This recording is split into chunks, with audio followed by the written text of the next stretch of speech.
നേരത്തെ പറഞ്ഞതുപോലെ തന്നെ ഹെവി വെയിറ്റ് പോരാട്ടം നടക്കുന്ന കേരളത്തിലെ ഏറ്റവും ശക്തമായിട്ടുള്ള മണ്ഡലം വടകര തന്നെയാണ്. LDF സ്ഥാനാർത്ഥി കെ ശൈലജയാണ് ആദ്യം വടകരയിൽ മത്സര രംഗത്ത് ഇറങ്ങിയത്. ഏറെ സ്വീകാര്യതയുള്ള, ജനങ്ങൾക്കിടയിൽ ഏറെ സ്വീകാര്യതയുള്ള നേതാവ് കൂടിയായ കെ ശൈലജ ഒരു വലിയ ഘട്ടത്തിലേക്ക് പ്രചാരണത്തിൻ്റെ ആദ്യഘട്ടം തന്നെ ജനങ്ങളെ കയ്യിലെടുത്തുകൊണ്ട് മുന്നോട്ട് പോകുമ്പോൾ ഒരുപക്ഷെ sitting M P K Muraleedharan മത്സരിക്കുമെന്നുള്ള ആ ഒരു വിശകലനങ്ങളെയും വിലയിരുത്തലുകളെയും എല്ലാം മാറ്റിമറിച്ചുകൊണ്ട് മുരളീധരൻ തൃശ്ശൂരിലേക്ക് പോകുന്നു. പകരം പാലക്കാട് നിന്ന് ഷാഫി പറമ്പിൽ വടകരയിലേക്ക് എത്തുന്നതോടുകൂടി ചിത്രം പരിപൂർണമായിട്ട് വടകരയിൽ മാറുന്ന ഒരു കാഴ്ചയാണ് കണ്ടത്. 84,663 വോട്ടുകൾക്കാണ് കെ മുരളീധരൻ കഴിഞ്ഞ തവണ ജയിക്കുന്നത്. പക്ഷേ ആ ചിത്രത്തിൽ നിന്ന് പരിപൂർണമായി ഒരു വ്യത്യാസം സംഭവിച്ചിരിക്കുന്നു വടകരയിൽ എന്നുള്ളത്. വടകര രാഷ്ട്രീയ പ്രചാരണത്തിന് അപ്പുറത്തേക്ക്, വികസന വിഷയങ്ങൾക്ക് അപ്പുറത്തേക്ക്, പ്രചാരണ വിഷയങ്ങൾക്ക് അപ്പുറത്തേക്ക് കൂടി വടകര കൂടുതൽ വാർത്തകളിൽ നിറയുന്ന ഒരു സാഹചര്യത്തിലേക്ക് കടന്നു. കെ ശൈലജയുടെ എതിരെ ഉണ്ടായ സൈബർ ആക്രമണം, അതിനെതിരെ ഉയർന്ന പരാതികൾ, അതിനെതിരെയുള്ള പ്രതിരോധങ്ങൾ, UDF സ്ഥാനാർത്ഥി ക്യാമ്പുകളിൽ നിന്ന് ഉയർന്ന പ്രതിരോധങ്ങൾ, സംസ്ഥാനത്തുടനീളം കോൺഗ്രസ് നേതാക്കൾ, ലീഗ് നേതാക്കളും നടത്തിയ പ്രതികരണങ്ങളെല്ലാം ചർച്ചയാകപ്പെടുന്ന ഒരു സാഹചര്യത്തിലേക്കൊക്കെ കടക്കുമ്പോൾ ശ്രദ്ധാകേന്ദ്രമായി വടകര മാറുന്ന ഒരു സാഹചര്യം കൂടി. മറ്റ് മണ്ഡലങ്ങളിൽ നിന്ന് നോക്കുമ്പോൾ ജനങ്ങൾ ഇളകി മറിയുന്ന പ്രചാരണ റാലികൾ തന്നെയാണ് വടകരയുടെ പ്രധാനപ്പെട്ട കാര്യമായി പറയുന്നത്. ഇടത് കോട്ടയായിരുന്നു ഒരു കാലത്ത് വടകര. 2009 വടകര CPMന് കൈവിട്ടു പോകുന്നത്.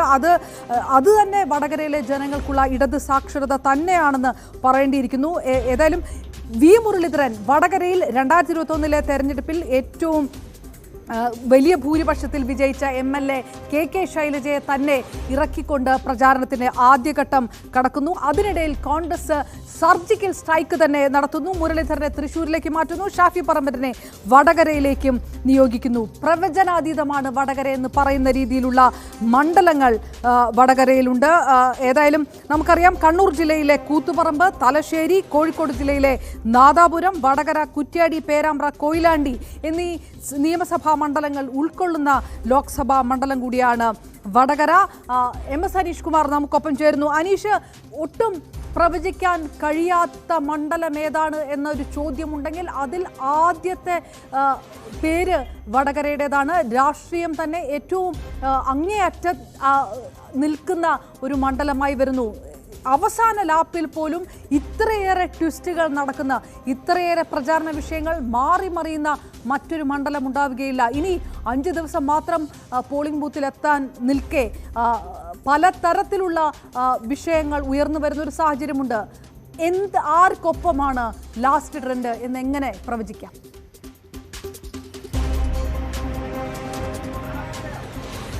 അപർണ, ചരിത്രവും ഭൂതകാലവും ഒന്നും നമുക്ക് വെച്ച് ഒരിക്കലും പ്രവചനങ്ങൾ നടത്താൻ കഴിയാത്ത വിധം പ്രവചനാതീതമായ ഒരു രീതിയിലേക്ക് തന്നെ വടകരയിലെ മത്സരം മാറുന്നുവെന്ന് നമുക്ക് പറയാം. കാരണം ഈ 2020 സിനിമയൊക്കെ ഉണ്ടായിരുന്നു, സൂപ്പർ താരങ്ങൾ അണിനിരുന്നത്. ഒരു താരം ഒരു സ്റ്റെപ്പ് മുന്നോട്ട് വെക്കുമ്പോൾ മറുവശത്തു നിന്ന് അടുത്ത സ്റ്റെപ്പ് മുന്നോട്ട് വെക്കുന്നു. ആ രീതിയിൽ തന്നെയാണ് വടകരയിലെ ഓരോ ദിവസങ്ങളും നീങ്ങിക്കൊണ്ടിരിക്കുന്നത്. നേരത്തെ തന്നെ ആദ്യം സ്ഥാനാർത്ഥിയായി പ്രഖ്യാപിച്ചത് കെ ശൈലജയാണ് മുന്നണി സ്ഥാനാർത്ഥികളിൽ. ശൈലജയെ മുന്നണി സ്ഥാനാർത്ഥിയായി പ്രഖ്യാപിച്ചപ്പോൾ തന്നെ മുരളീധരൻ ഈ മണ്ഡലത്തിൽ നിന്നും തുടരാനുള്ളൊരു വിസമ്മതം പോലും അറിയിച്ചു. അതായത് ഇവിടെ ആർക്കും വേണ്ടാത്ത സീറ്റാണല്ലോ എന്ന് പോലും അദ്ദേഹം പറഞ്ഞു വെക്കുന്ന തരത്തിലേക്ക് കാര്യങ്ങൾ നീങ്ങുന്നു. പിന്നീട് പത്മജയുടെ BJP പ്രവേശനം, മുരളീധരൻ്റെ പെട്ടെന്നുള്ള തൃശ്ശൂരിലേക്കുള്ള പോക്ക്, അതിനുശേഷം രാജകീയമായി ഷാഫിയുടെ വരവ്. എന്തായാലും ആ വരവോടുകൂടി മണ്ഡലത്തിലെ മത്സര ചിത്രം പൂർണ്ണമായി തന്നെ മാറിയെന്ന് നമുക്ക് പറയാൻ കഴിയും. കാരണം ആൾക്കൂട്ടം ഇത്രമേൽ ആഹ്ലാദം പൂർവ്വം ഒരു തെരഞ്ഞെടുപ്പ് നടത്തിയ ഒരു മണ്ഡലം വടകരയല്ലാതെ മറ്റൊരിടമില്ല എന്ന് നമുക്ക് പറയാം. കാരണം ആദ്യം ശൈലജ ടീച്ചർ റെയിൽവേ സ്റ്റേഷനിലേക്ക് വന്നിറങ്ങുന്നു. ജനക്കൂട്ടത്തിനിടയിലൂടെ അവർ തൻ്റെ പ്രചാരണം തുടങ്ങുന്നു. ഏതാനും ദിവസങ്ങൾ കഴിഞ്ഞപ്പോൾ അതിൻ്റെ ഇരട്ടി ആളുമായി ഷാഫി പറമ്പിലെത്തുന്നു. വടകര പട്ടണത്തെ ഇളക്കി മറിച്ച് മണിക്കൂറുകളോളം ട്രാഫിക് ബ്ലോക്കിൽ പെടുത്തുന്ന രീതിയിലേക്കുള്ള ആ സ്വീകരണം ലഭിക്കുന്നു. എന്നാൽ അത് കഴിഞ്ഞപ്പോൾ തൊട്ടടുത്ത് പിന്നാലെ വീണ്ടും അതിനേക്കാൾ ഇരട്ടി ആളുമായി ശൈലജ ടീച്ചർ വരുന്നു, പിന്നാലെ ഷാഫി വരുന്നു. അങ്ങനെ ഒരു ആൾക്കൂട്ടത്തിൻ്റെ ഒരു മത്സരമാണ് ശരിക്കും പറഞ്ഞാൽ കഴിഞ്ഞ കുറച്ച് ദിവസങ്ങളായി വടകര സാക്ഷ്യം വഹിച്ചത്. പക്ഷേ ഈ ആൾക്കൂട്ടത്തിനപ്പുറം വലിയ വിഷയങ്ങൾ ഇടങ്ങളിലേക്ക് തെരഞ്ഞെടുപ്പ് പ്രചാരണം നീങ്ങുന്ന കാഴ്ച കാണാം. കാരണം നമുക്കറിയാം 2004 മറ്റുമൊക്കെ ഏറ്റവും വലിയ ഭൂരിപക്ഷത്തിൽ ജയിച്ച ഒരു മണ്ഡലം സതീദേവി 1,30,000 വോട്ടിന് ജയിച്ച മണ്ഡലമാണ്. അവിടെ നിന്ന് ഇങ്ങോട്ട് പിന്നീട് CPM വലിയ ഒരു പ്രതിസന്ധി നേരിടുന്ന തരത്തിലേക്ക് കാര്യങ്ങൾ മാറുകയായിരുന്നു. ഓരോ ലോക്സഭാ തെരഞ്ഞെടുപ്പിലും വലിയ വോട്ടിന് അല്ലെങ്കിൽ ചെറിയ വോട്ടിനൊക്കെ മുല്ലപ്പള്ളിയും മറ്റും ജയിക്കുമ്പോഴും നിയമസഭാ മണ്ഡലങ്ങളൊക്കെ ഏതാണ്ട് 1-2 ഒഴികെ ബാക്കിയെല്ലാം CPM നിലനിർത്തുന്ന കാഴ്ച. കെ മുരളീധരൻ വലിയ വിജയം നേടിയ ശേഷം പിന്നീട് നടന്ന നിയമസഭാ തെരഞ്ഞെടുപ്പിൽ നമുക്കറിയാം വടകരയിൽ നിന്ന് RMPയുടെ സ്ഥാനാർത്ഥിയായി KK രമ മാത്രമാണ് ജയിച്ചത്. അതിനു മുമ്പ് നടന്ന തെരഞ്ഞെടുപ്പിലും UDF ജയിച്ചപ്പോൾ കൂത്തുപറമ്പിലും തലശ്ശേരിയും പോലുള്ള ചില ഇടങ്ങളിൽ മാത്രമാണ് ലീഡ് നേടാൻ പോലും കഴിഞ്ഞത്. അത്തരത്തിൽ ഓരോ ഘട്ടത്തിലും ഇടതിനോടും വലതിനോടുമൊക്കെ മാറി മാറി പ്രകടിപ്പിക്കുന്നു. പക്ഷേ ലോക്സഭാ തെരഞ്ഞെടുപ്പുകൾ ഒരു ബാലികേറ മലയായി തന്നെ UDFന് നിൽക്കുന്ന സാഹചര്യമുണ്ട്. അതുകൊണ്ട് അപർണ പറഞ്ഞ ചോദ്യത്തിന് രാഷ്ട്രീയ പാർട്ടി പ്രതിനിധികൾ പോലും ജയിക്കുമെന്ന് ഉറപ്പിക്കുമ്പോഴും അവരുടെയും മനസ്സിൽ ഒരു കൃത്യതയില്ലാത്ത ഒരു സാഹചര്യം. നമ്മൾ ജനങ്ങളെ കണ്ട് അവരുടെ അഭിപ്രായം തേടുമ്പോഴും ആര് ജയിക്കുമെന്ന് ഞങ്ങൾ എങ്ങനെ പറയും? രണ്ടുപേരും അത്രമേൽ പ്രിയപ്പെട്ടവരാണല്ലോ, രണ്ടുപേർക്കും പറയാൻ അല്ലെങ്കിൽ തള്ളിപ്പറയാൻ കാരണങ്ങൾ ഇല്ലല്ലോ എന്ന കാര്യങ്ങൾ തന്നെയാണ് പറയുന്നത്. അതുകൊണ്ട് സമകാലീന രാഷ്ട്രീയത്തിലെ ഏറ്റവും മികച്ച 2 സ്ഥാനാർത്ഥികൾ മത്സരിക്കുന്ന ഏറ്റവും പ്രവചനങ്ങൾ നടത്താൻ കഴിയാത്ത ഒരു മണ്ഡലമായി തന്നെ ഇന്നും ഈ നിമിഷവും തീർച്ചയായിട്ടും അനീഷ്, പ്രവചനാതീതമാണ് വടകര എന്ന് പറയുന്നതിന് ഒരു കാരണം മുൻവിധികൾ സാധ്യമല്ലാത്ത 3 നിയമസഭാ മണ്ഡലങ്ങൾ വടകരയെ സംബന്ധിച്ചിടത്തോളം ഉണ്ട്. വടകര, കുറ്റ്യാടി, നാദാപുരം. അത് തന്നെ പ്രവചിക്കാൻ കഴിയാത്ത ഒരു സ്വഭാവം അതിനകത്തുണ്ട്. അതിന്റെ വിശദാംശങ്ങളിലേക്കൊപ്പം ചിത്രത്തിൽ വ്യക്തമല്ലാതിരിക്കുകയാണ് BJP വടകരയെ സംബന്ധിച്ചിടത്തോളം. ഇടതുപക്ഷ ക്യാമ്പിനെ സംബന്ധിച്ചിടത്തോളമുള്ള പ്രതീക്ഷ UDFിലേക്ക് ഒഴുകിയെത്തുമെന്ന് പ്രതീക്ഷിക്കപ്പെടുന്ന മുസ്ലിം വോട്ടുകളുടെ പോളറൈസേഷൻ, ഇതെല്ലാം ഘടകമായി വരുന്നു വടകരയിലേക്ക്. അനീഷിലേക്ക് തന്നെ തിരികെ എത്താം ഒരു ഇടവേളയ്ക്ക് ശേഷം.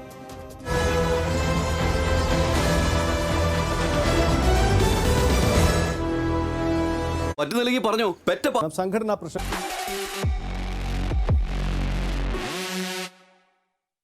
Election Puram, co-presented by Berger Paints, 100 years of trust, powered by ICL FinCorp. ICL FinCorp, the intelligent choice. Educational partners, IBIS Group of Educational Institutions. ഇനി കണ്ണടച്ചല്ല, കണ്ണ് തുറന്ന് സ്വപ്നം കാണാം. IBISലൂടെ Indian Institute of Commerce, Lakshya. Join Indian Institute of Commerce, Lakshya. 21ാം വയസ്സിൽ life is സെറ്റിൽ. ഏത് തരത്തിലാണ് വോട്ടിന്റെ ഭൂരിപക്ഷം വടകരയിൽ എന്നുള്ളത് കൗതുകകരമായൊരു കാര്യം. 2009 1,00,000 വോട്ടിന്റെ ഭൂരിപക്ഷത്തിലാണ് മുല്ലപ്പള്ളി രാമചന്ദ്രൻ ജയിക്കുന്നത്. അതിനുശേഷം 2014 3000 വോട്ടിന്റെ ഭൂരിപക്ഷമായി മുല്ലപ്പള്ളിയുടെ ഭൂരിപക്ഷം കുറഞ്ഞിരിക്കുന്നു. അന്ന് N. ഷംസീറാണ് മുല്ലപ്പള്ളിക്കെതിരെ മത്സരിച്ചത്. പക്ഷേ അത് ഇനിയും കുറയും എന്നുള്ളൊരു പ്രതീക്ഷ 2019 CPMനെ സംബന്ധിച്ചിടത്തോളം, ഇടതുപക്ഷത്തെ സംബന്ധിച്ചിടത്തോളം ഉണ്ടായിരുന്നു. പക്ഷേ അതുണ്ടായില്ല. ഈ രാഹുൽ ഗാന്ധി ഫാക്ടർ സംസ്ഥാനത്ത് എല്ലായിടത്തും നിന്നപ്പോൾ വടകരയും അതിനൊപ്പം നിന്നു. അങ്ങനെ P. ജയരാജൻ എന്ന കരുത്തനായ സ്ഥാനാർത്ഥിയെ K. മുരളീധരൻ തോൽപ്പിക്കുന്നത് 80,000-ലേറെ വോട്ടുകൾക്ക് കൂടിയാണ്. ആ രീതിയിൽ പ്രവചിക്കാൻ കഴിയാത്ത രീതിയിലേക്ക് കാര്യങ്ങൾ മാറുന്നു. എന്തെല്ലാം ഫാക്ടർ ഇതിവിടെ പ്രവചന വിഷയമാകുന്നുണ്ട് എന്നുള്ളത് വളരെ പ്രധാനപ്പെട്ട കാര്യം. അനീഷിലേക്ക് പോകുന്നതിന് മുൻപ് ജനങ്ങൾ എങ്ങനെയാണ് ചിന്തിക്കുന്നത്? ഈ സർപ്രൈസ് സ്ഥാനാർത്ഥി UDFിൽ ഷാഫി പറമ്പിലെത്തുന്നത് KK ശൈലജ ടീച്ചർ എന്ന് പറയുന്ന വലിയ ജനസമ്മതിയുള്ള ഒരു സ്ഥാനാർത്ഥിയുടെ സ്വാധീനം ഏത് തരത്തിൽ, എങ്ങനെയാണ് ജനങ്ങൾ ചിന്തിക്കുന്നത് എന്ന് നോക്കാം. ആദ്യം ജനങ്ങളുടെ പ്രതികരണത്തിൽ പോയ ശേഷം അനീഷിലേക്ക്. അല്ല, ഇത്തവണ ആവേശമുണ്ടോ? സാധാരണ ഉള്ളതിനെക്കാട്ടും ഒരു ഓളമുണ്ടോ? ഉണ്ട്. എന്തൊക്കെ എങ്ങനെ വോട്ട് ചെയ്യാൻ തീരുമാനിച്ചിട്ടുണ്ട്? വോട്ട് ചെയ്യില്ലേ? എന്ത് നോക്കിയാണ് വോട്ട് ചെയ്യുക സാധാരണഗതിയില്? നമുക്ക് മനസ്സിലൊന്ന് തീരുമാനിച്ചിട്ടുണ്ടാവില്ലേ, ഏതെങ്കിലും പാർട്ടിയിൽ വിശ്വസിക്കുന്ന ആളാണോ? ആര് ജയിക്കും? അങ്ങനെയാണെങ്കില് ആര് ജയിക്കണം എന്നാണ് ആഗ്രഹം? ഇലക്ഷന്റെ ഒരു ആവേശം എങ്ങനെയുണ്ട്? ഇലക്ഷന്റെ ആവേശം കുറവാണ്, ചൂട് കാരണം. പിന്നെ സാധാരണ ഇതിലും ആവേശമാണോ? സാധാരണ ഇതിൽ ആവശ്യമുണ്ട്. ആ സാധാരണ ആവശ്യം ഇപ്രാവശ്യം ഇല്ല. അല്ല, സ്ഥാനാർത്ഥികൾ രണ്ടും നല്ല സ്ട്രോങ് അല്ലേ? സ്ഥാനാർത്ഥികൾ 2 അല്ല 3 സ്ട്രോങ് ആണ്. പക്ഷേ ജനങ്ങൾ ഓൾറെഡി മുൻവിധിയുള്ള ഒരു ഇലക്ഷനാണ് അത്. കാരണം വെച്ചാൽ കേന്ദ്രത്തിൽ ആര് വരും എന്ന് ജനങ്ങൾ ഓൾറെഡി തീരുമാനിച്ച്. പിന്നെ ഇവിടെ ഒരു എന്താ പറയുക, ഫൈനൽ ഓൾറെഡി നമ്മൾ തീരുമാനിച്ചു ആര് വിജയിക്കുന്നു. രണ്ടാമത്തെ 3ാം സ്ഥാനത്തിന് വേണ്ടിയിട്ടുള്ളൊരു ഇവിടെ ആര് ജയിക്കാനാ സാധ്യത ഇപ്പോൾ എനിക്ക് പറയാൻ പറ്റില്ല. കാരണം വെച്ചാൽ രണ്ടാളും നന്നായിട്ട് ചെയ്യുന്നുണ്ട്. ഇടതുപക്ഷം ചെയ്യുന്നുണ്ട്, കോൺഗ്രസും ചെയ്യുന്നുണ്ട്, നന്നായിട്ട് വർക്ക് ചെയ്യുന്നുണ്ട്. അപ്പോൾ ഒരു ഇഞ്ചോടിഞ്ച് പോരാട്ടം നടക്കുന്ന സ്ഥലമാണ് വടകര. പ്രവചിക്കാൻ പറ്റില്ല. അപ്പോൾ ആര് ജയിക്കുന്ന സാധ്യത പ്രവചിക്കാൻ പറ്റും? പക്ഷേ നമ്മളെ ഇതിൽ കാണുന്ന നമുക്ക് തോന്നുന്നത് വെച്ചാൽ ഷാഫി പറമ്പിൽ വിജയിക്കുന്നതാണ് നാളെ ഒരു പക്ഷെ തോന്നുന്നത്. ഇവിടുത്തെ പ്രവർത്തനത്തിൻ്റെ കാര്യങ്ങൾ നോക്കുമ്പോൾ അവിടെ അങ്ങനത്തെ ഒരു പോരാട്ടം നടന്നുകൊടുക്കുകയാണ്. ശൈലജ ടീച്ചർ തന്നെ വേറെ ശക്തിയായ പോരാട്ടോ എന്ത് ജയിക്കാനോ? ചേട്ടാ ആരാ ജയിക്കാൻ സാധ്യത? ചേട്ടനാ നോക്കുന്നത്. ഇവിടെ രണ്ടും തുല്യമായിട്ട് തന്നെയാണ്. മുൻതൂക്കം കഴിഞ്ഞ പ്രാവശ്യം UDF ജയിച്ചതാണ്, ഇപ്രാവശ്യം രണ്ടും ഒപ്പത്തിനൊപ്പാണ്. മുൻതൂക്കം ഷാഫിക്കായിരിക്കും തോന്നുന്നേ. കട്ടയ്ക്ക് ഒന്നും പറയാൻ പറ്റിയില്ല. ആരാ ജയിക്കുമെന്ന് പറയാൻ പറ്റാത്ത അവസ്ഥയുണ്ടോ? അയ്യേ എന്നാൽ ആര് ജയിക്കും അങ്ങനെയാണെങ്കിൽ? ശൈലജ ടീച്ചർ. ഷാഫി. എന്താ കാര്യം? ജനകീയ നേതാവല്ലേ? ടീച്ചർ ജനകീയ നേതാവല്ലേ? കുഴപ്പമില്ല. ആര് ജയിക്കാൻ വോട്ടുണ്ടോ? ആര് ജയിക്കും? എന്താ കാര്യം? പറയാൻ പറ്റൂല. രണ്ടുപേരെ ഇലക്ഷൻ എങ്ങനെയുണ്ട്? വടകരയിലെ മത്സരം എങ്ങനെയുണ്ട്? ഫോട്ടോ ഫിനിഷ് ആയിരിക്കും. ആര് ജയിക്കാനാണ് സാധ്യത? ഉറപ്പായിട്ടും ശരിയായ ടീച്ചർ ആയിരിക്കും. എന്താ കാര്യം? അത് വടകരൻ്റെ സ്ഥിതി, ഇപ്പോഴത്തെ സ്ഥിതി അങ്ങനെയാണ്. ഷാഫീൻ്റെ ഈ കോപ്രായങ്ങളൊന്നും വടകരയിൽ നടക്കാൻ പോകുന്നില്ല. ഷാഫിക്ക് നമ്മളെ അഭിപ്രായം വടകരയിൽ നിന്നുള്ള ജനങ്ങളുടെ പ്രതികരണങ്ങളാണ്. ഏതായാലും ഉറപ്പാണ് പ്രവചനാതീതമായ ഒരു മത്സരത്തിലേക്ക് കടക്കുന്ന സാഹചര്യം തന്നെയാണ്. ലാസ്റ്റ് ലാപ്പിൽ പോലും ഇത്രയേറെ ട്വിസ്റ്റുകൾ നടക്കുന്ന മറ്റൊരു മണ്ഡലം കേരളത്തിൽ ഈ 20 മണ്ഡലങ്ങളിൽ വടകരയല്ലാതെ മറ്റൊന്നുമല്ല. അനീഷിലേക്ക് വീണ്ടും. അനീഷ്, കെ മുരളീധരൻ ആയിരുന്നെങ്കിൽ ഉണ്ടാകുമായിരുന്ന ഒരു ചിത്രത്തിനപ്പുറത്തേക്ക് ലീഗ് തന്നെ മുന്നിട്ടിറങ്ങി പ്രചാരണം നയിക്കുന്ന ഒരു വലിയ കാഴ്ച വടകരയിൽ കാണുകയുണ്ടായി. നാദാപുരം അടക്കം മുസ്ലിം ലീഗിനും മറ്റ് മുസ്ലിം സംഘടനകൾക്കും കൃത്യമായി പ്രാതിനിധ്യമുള്ള മണ്ഡലങ്ങൾ വടകരയിലുണ്ട്. സ്വാഭാവികമായിട്ടും മുസ്ലിം വോട്ടുകളുടെ ഒരു പോളറൈസേഷൻ UDFന് അനുകൂലമായിട്ട് നടക്കുന്നുണ്ട് എന്നുള്ളൊരു ആത്മവിശ്വാസം UDFനെ സംബന്ധിച്ചിടത്തോളം കോൺഗ്രസ് ക്യാമ്പിനുമുണ്ട്. അത് വർക്കൗട്ട് ആകുന്നുണ്ടോ യഥാർത്ഥത്തിൽ?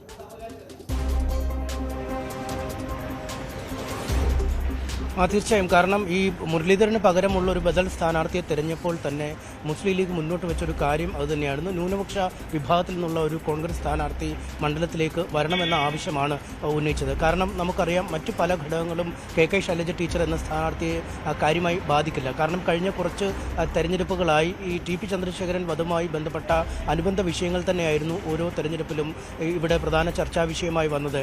ഇവിടുത്തെ ഒരു വഴിത്തിരിവെന്ന് പറഞ്ഞാൽ തന്നെ ഈ ഇടത് കോട്ട ഉലഞ്ഞു തുടങ്ങിയത് ഏതാണ്ട് 2009 എന്ന് നമുക്ക് പറയാം. കാരണം അന്ന് പാർട്ടിയുമായി ഇടഞ്ഞ TP ചന്ദ്രശേഖരൻ സ്വന്തമായി പാർട്ടി രൂപീകരിക്കുന്നു. അദ്ദേഹം തെരഞ്ഞെടുപ്പിൽ മത്സരിക്കുന്നു. 21,000 വോട്ടുകൾ അദ്ദേഹം ഒറ്റയ്ക്ക് ആ തെരഞ്ഞെടുപ്പിൽ പിടിക്കുന്നു.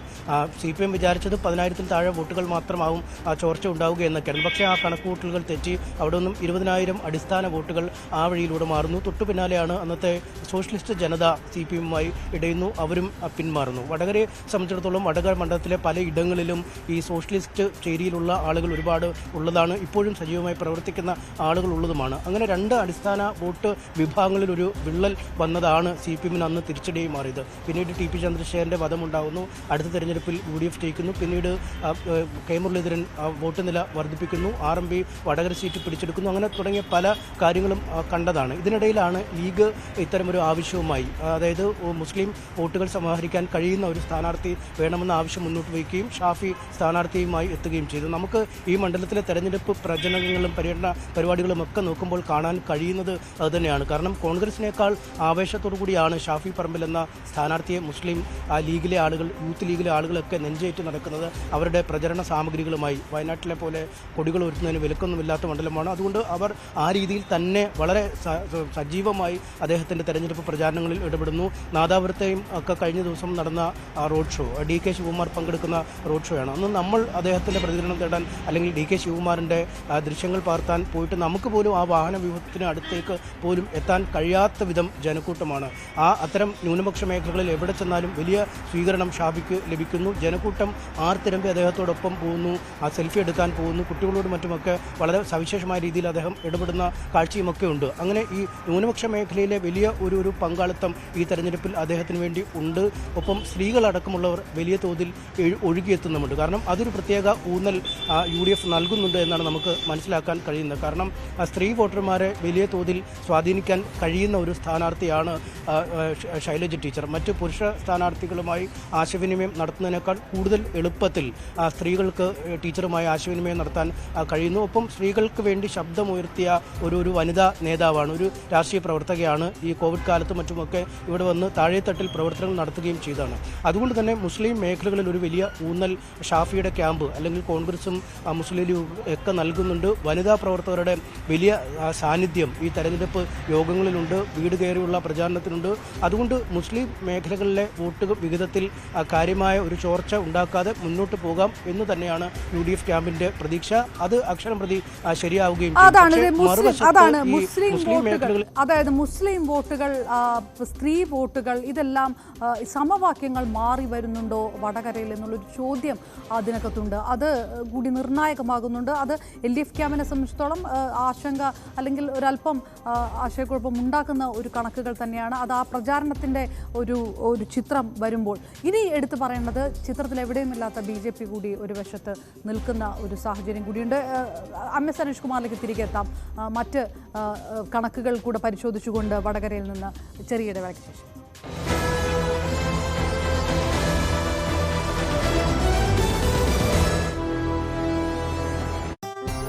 രമ്യ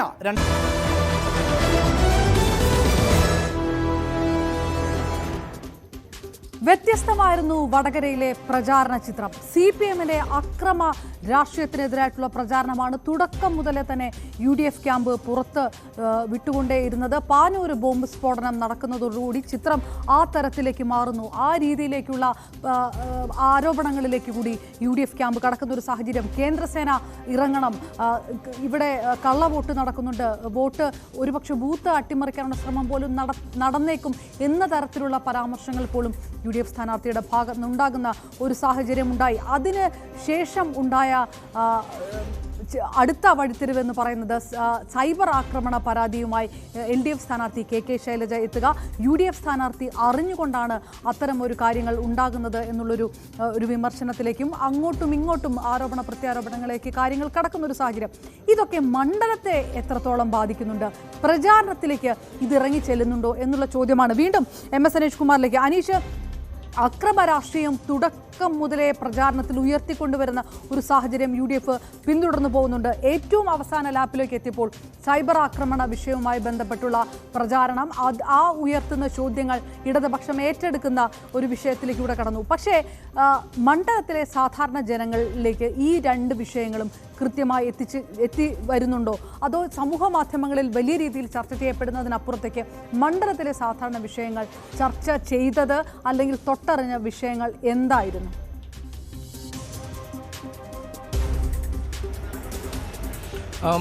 തീർച്ചയായും ഈ TP ചന്ദ്രശേഖരൻ്റെ വധത്തിന് ശേഷം വടകര കേന്ദ്രമാക്കി നടന്ന എല്ലാ തെരഞ്ഞെടുപ്പുകളിലും ഏറ്റവും പ്രധാന പ്രചാരണ വിഷയമായി മാറിയത്, അല്ലെങ്കിൽ കണ്ണൂരിലെയും കോഴിക്കോടെയും ഈ അതിർത്തി ഈ മണ്ഡലങ്ങളിലും പ്രധാന ചർച്ചാ വിഷയമായി ഉയർത്തിക്കൊണ്ടുവന്നത് ഈ വിഷയം തന്നെയായിരുന്നു. നമുക്കറിയാം, ഷാഫി പറമ്പിൽ വടകരയിലേക്ക് വന്ന ശേഷം ആദ്യ പ്രചാരണം തുടങ്ങുന്നത് തന്നെ TPയുടെ സ്മാരകത്തിൽ പുഷ്പാർച്ചന നടത്തി KK രമയോടും ഒപ്പം വീട്ടിൽ സന്ദർശിച്ചുകൊണ്ടാണ് അദ്ദേഹം പ്രചരണം ആരംഭിച്ചത്. അന്ന് തന്നെ അദ്ദേഹം തൻ്റെ നയം വ്യക്തമാക്കിയിരുന്നു. കാരണം അക്രമ രാഷ്ട്രീയത്തിനെതിരായുള്ള വിധിയെഴുത്താവും വടകരയിലേതെന്ന്. TPയുടെ വധം നടന്ന ശേഷവും നയങ്ങളിലും പരിപാടികളിലും ഒന്നും തിരുത്തൽ വരുത്താൻ CPM തയ്യാറാവുന്നില്ല എന്ന വിമർശനം UDF നേതാക്കൾ ഉന്നയിക്കുകയും ചെയ്തു. അതിനുശേഷമാണ് തെരഞ്ഞെടുപ്പ് പ്രചാരണം കൊഴുത്തതോടുകൂടി പാനൂരിൽ ബോംബ് സ്ഫോടനം നടക്കുകയും യുവാവ് മരിക്കുകയും ഒക്കെ ചെയ്തു. എന്തായാലും അതിൻ്റെ പിന്നിലും കൃത്യമായൊരു നിലപാടെടുക്കാൻ, ആ വിഷയത്തിലെടുക്കാൻ KK ശൈലജ ടീച്ചർ തയ്യാറാവുന്നില്ല എന്ന ഒരു ആക്ഷേപമാണ് ഷാഫി മുന്നോട്ട് വെച്ചത്. ഒപ്പം CPM-ന് കൃത്യമായ അറിവുണ്ട്. CPM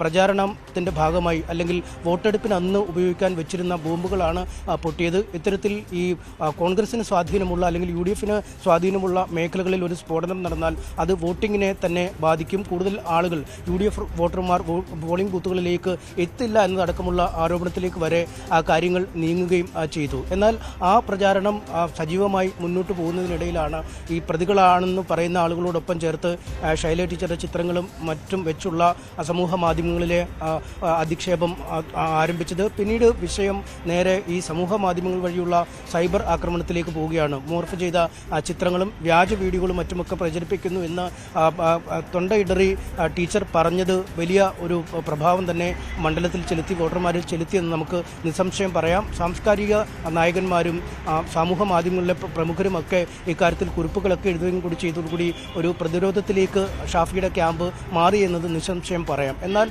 ഇന്നലെ ഇത്തരത്തിലൊരു അശ്ലീല വീഡിയോ എന്നതില്ല, ഇത്തരമൊരു വീഡിയോ തിരഞ്ഞാലും പോകേണ്ടതില്ല, അല്ലെങ്കിൽ മോർഫ് ചെയ്ത ചിത്രമെന്നാണ് താൻ പറഞ്ഞത് എന്ന് ടീച്ചർ പറഞ്ഞതോടുകൂടി വീണ്ടും ഷാഫിയുടെ ക്യാമ്പ് ഉണർന്നു. ഇപ്പോൾ അതാണ് പ്രധാന വിഷയമായി അവർ ഉന്നയിക്കുന്നത്. കാരണം തങ്ങളുടെ സ്ഥാനാർത്ഥിയെ മോശക്കാരനാക്കി ചിത്രീകരിക്കാൻ വേണ്ടി മനഃപൂർവ്വം വ്യക്തിഹത്യ നടക്കുകയാണ് ഇടത് ക്യാമ്പ് ചെയ്തത്. താനാണ് ശരിക്കും ഈ സൈബർ അധിക്ഷേപത്തിൽ ഇരയായി മാറിയത് എന്ന വാദമാണ് അദ്ദേഹം മുന്നോട്ട് വയ്ക്കുന്നത്. ഇതിനപ്പുറം വടകരയുടെ പൊതുവികസനവുമായി ബന്ധപ്പെട്ട ദേശീയപാത വികസനമായാലും ഈ തീരപ്രദേശങ്ങളുടെ പ്രശ്നങ്ങളായാലും ഒപ്പം കുറ്റ്യാടി പോലുള്ള ഇടങ്ങൾ, പേരാമ്പ്ര പോലുള്ള മലയോര മേഖലയിലെ ജനങ്ങളുടെ ജീവനും സ്വത്തിനുമൊക്കെ ഭീഷണിയാകുന്ന വന്യമൃഗശല്യങ്ങൾ അടക്കമുള്ള വിഷയങ്ങളും ഒരു വശത്ത് പ്രാദേശിക വിഷയങ്ങളായി ഉയർന്നു വരുന്നുണ്ട്. പക്ഷേ പ്രധാന പ്രചാരണ വിഷയമായി ഇപ്പോഴും ഉയർന്നു നിൽക്കുന്നത് ഈ രണ്ട് വ്യക്തികൾ തമ്മിലുള്ള ഒരു പോരാട്ടം എന്ന നിലയിലേക്ക് കാര്യങ്ങൾ നീങ്ങുന്നു. രണ്ട് വ്യക്തികളുടെ വ്യക്തിപ്രഭാവമാണ് ഈ മറ്റു വിഷയങ്ങളെക്കാളൊക്കെ മുഴച്ച് നിൽക്കുന്നത്. ഒപ്പം അക്രമരാഷ്ട്രീയവും ഒപ്പം ഈ സൈബർ അതിക്രമവും തന്നെയാണ് ഇപ്പോഴത്തെ ഏറ്റവും പ്രധാന പ്രചാരണ വിഷയമായി ഉയർന്നു നിൽക്കുന്നത്. അവസാനമായി ഒരു വിഷയം കൂടി തെരഞ്ഞെടുപ്പിലേക്ക് വന്നിട്ടുണ്ട്. പക്ഷേ അത് CPM ഏറ്റുപിടിക്കുമോ എന്ന കാര്യത്തിൽ നമുക്കിനിയും വ്യക്തതയില്ല. കാരണം ഈ പെരുന്നാൾ ദിനത്തിൽ ഈദ് വിത്ത് ഷാഫി എന്ന രീതിയിലൊരു പരിപാടി സംഘടിപ്പിച്ചു. വടകര മസ്ജിദിനോട് ചേർന്ന വഖഫ് ബോർഡിൻ്റെ ഭൂമിയിലാണ് അത്തരമൊരു യോഗം സംഘടിപ്പിച്ചത്. അതിൽ ഈ ഈദ് വിത്ത് ഷാഫി എന്ന പോസ്റ്ററുകൾ ഉണ്ടായിരുന്നു. അതിൽ ആളുകൾ പങ്കെടുത്തു, രാഷ്ട്രീയ നേതാക്കളൊക്കെ ഉണ്ടായിരുന്നു. അതിനെതിരെ ഒരു വ്യക്തി കളക്ടർക്ക് പരാതി നൽകുകയുണ്ടായി കഴിഞ്ഞ ദിവസം. ആ പരാതിയുടെ അടിസ്ഥാനത്തിൽ ആ പരാതിയിൽ പ്രബന്ധനിഷ്ഠ കഴമ്പുണ്ട് എന്ന് കണ്ടെത്തുകയും അതിൽ ഷാഫി പറമ്പിലിനോട് വിശദീകരണം തേടുകയും ചെയ്തിരിക്കുന്നു. എന്തായാലും അത് വലിയ അനുരണനങ്ങളാവും തെരഞ്ഞെടുപ്പിൽ സൃഷ്ടിക്കുക. കാരണം മതം പറഞ്ഞ് വോട്ട് തേടിയാൽ തെരഞ്ഞെടുപ്പിന് ശേഷം അയോഗ്യനാവുന്നതിന് വരെയുള്ള സാധ്യതകൾ ഉണ്ട്. കാരണം നമുക്കറിയാം കെ ബാബുവിൻ്റെ കേസ് അങ്ങനെയാണ്. PC തോമസിന് മൂവാറ്റുപുഴയിൽ മാർപ്പാപ്പയുടെ വോട്ട് തേടി എന്ന് ചിത്രം വെച്ച് വോട്ട് തേടി എന്ന് പറഞ്ഞ് വന്നു. അപ്പോൾ അത്തരമൊരു മറ്റൊരു വിഷയം കൂടി തെരഞ്ഞെടുപ്പിലേക്ക് എത്തിയിരിക്കുന്നു. ഒരുപക്ഷെ വരും മണിക്കൂറുകളിൽ അവസാന മണിക്കൂറുകളിൽ ഉപയോഗിക്കാൻ പോകുന്നത് ഈ വിഷയം തന്നെയായിരിക്കും. കാരണം ഇളക്കി മറിക്കുന്ന രീതിയിലേക്ക് വന്നിരിക്കുന്നു. ഈദ് വിത്ത് ഷാഫി എന്ന് പറയുന്ന വിഷയത്തിലേക്ക് കൂടി അത് ഇടതുപക്ഷം ഏത് തരത്തിലാണ് ഏറ്റെടുക്കുക എന്നും കൂടി കണ്ടറിയേണ്ടിയിരിക്കുന്നു ഇനിയുള്ള സമയങ്ങൾ. ഏതായാലും ഒരു കാര്യം ഉറപ്പാണ്, വിഷയങ്ങൾക്ക് പഞ്ഞമുണ്ടാകുന്നേയില്ല. ഹെവി വെയിറ്റ് പോരാട്ടം നടക്കുക തന്നെയാണ് വടകരയിൽ. അതുകൊണ്ട് തന്നെ പ്രവചനാതീതമായി മാറുകയും ചെയ്യുന്നു വടകരയിലെ പൾസ്. ആർക്കൊപ്പമാണ് ജയം, ആർക്കൊപ്പമാണ് തോൽവി എന്നതെല്ലാം സംസ്ഥാന രാഷ്ട്രീയത്തിൻ്റെ ഭാവി ചലനങ്ങളെപ്പോലും ബാധിക്കുന്ന രീതിയിലേക്കായിരിക്കും എന്ന് കൂടി തന്നെ വേണം ഒരു രാഷ്ട്രീയ വിശകലനം നടത്താൻ. MS അനീഷ് കുമാറാണ് നമുക്ക് വിവരങ്ങൾ നൽകിയത്. ഇനി നമ്മൾ പോകുന്നത് കേരളത്തിലെ VIP മണ്ഡലം, കേരളത്തിലെ ദേശീയ മണ്ഡലം ഏതാണ്? തർക്കമില്ല, വയനാട് തന്നെയാണ്.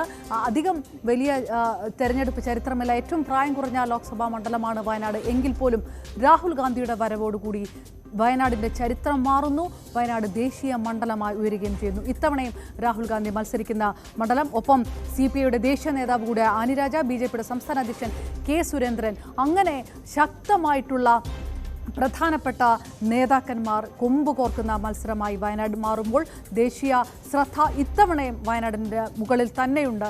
വയനാടിൻ്റെ വിവരങ്ങളുമായി ഡാൻ കുര്യനും നമുക്കൊപ്പം ചേരും ഇടവേളയ്ക്ക് ശേഷം.